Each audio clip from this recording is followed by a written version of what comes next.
Hey creators, I'm Cynthia Gugian Fisher of Creative View, crafting tutorials and more. But I made this video for the Polymer Clay Learning Club Facebook group.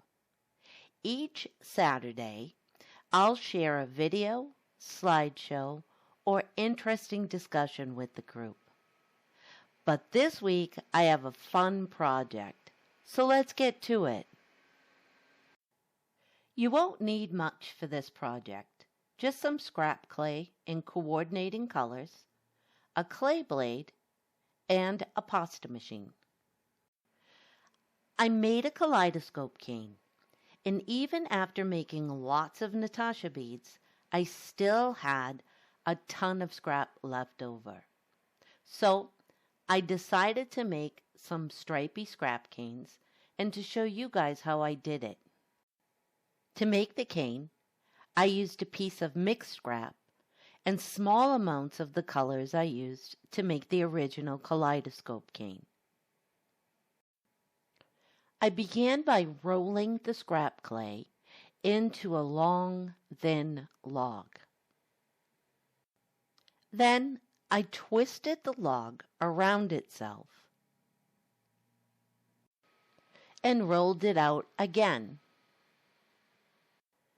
I repeated the process a few times, just to make sure I really got the clay good and marbled. Then I used my fingers to twist the log, creating a stripy effect. After twisting the clay, I flattened it slightly with my roller. Then I used my hands to compress the flattened sheet from each side. This creates a striped effect. When I finished compressing the clay into a striped pattern, I put it through the pasta machine to elongate the stripes.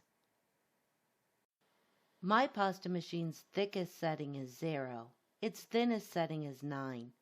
I rolled the clay through to a setting 5. This created a long, thin, striped sheet. I cut the long sheet into 3 separate pieces. I rolled some white clay out to a setting 5. Then I laid the striped sheet on top of the white. I used my blade to trim the sheets even with one another. Then I ran the combined strips through the pasta machine at a setting 5 with the stripes oriented vertically. I trimmed the sheet again, cut it in half. Then I put one half on top of the other half, and I rolled them through the pasta machine again with the stripes oriented vertically. I trimmed the sheet again, and then I cut the sheet into 1.5 inch pieces. Then I set the pieces aside. I repeated the whole process with the purple clay and the green clay. Then I stacked all of the pieces on top of one another. I used a repeating pattern of white, then green, then purple. I trimmed the stack into a neat square. The trimmed stack makes a great striped cane. Here, I'm using slices of the cane to outline simple bullseyes. Now I'll be able to use the bullseye cane as the center of a flower or as part of another kaleidoscope cane. I used the same striped cane on the stem of this mushroom pendant. Here's another striped scrap cane that I made. This time, I just used the mixed scrap and some white. I'm turning the cane from a square shape into a circle shape. I'm going to turn it into a petal. Once the cane was in a circular or petal shape, I used my blade to cut a slit in the center. Then I inserted a piece of purple clay rolled out at setting 4. Then I trimmed off the excess purple clay.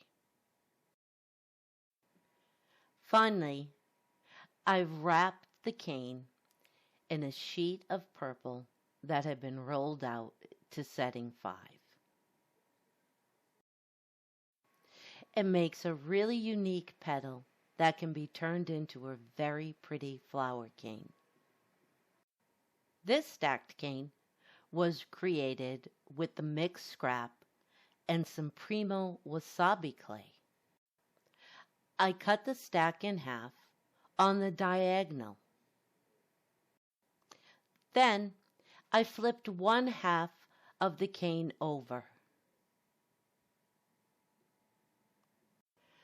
I placed a piece of green clay that had been rolled out at the thickest setting of my pasta machine in between the two pieces of the cane. Then I wrapped the cane in a piece of green clay that had been rolled out at setting 5 on my pasta machine. Once it was reduced, it made a really great leaf cane. Here's what I made with my stripy scrap cane. I can't wait to see what you make with yours. Until next time, keep creating.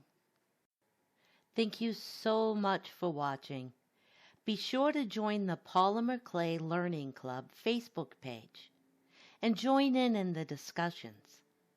There's lots of great instructors there, and we're all just waiting to teach you something new.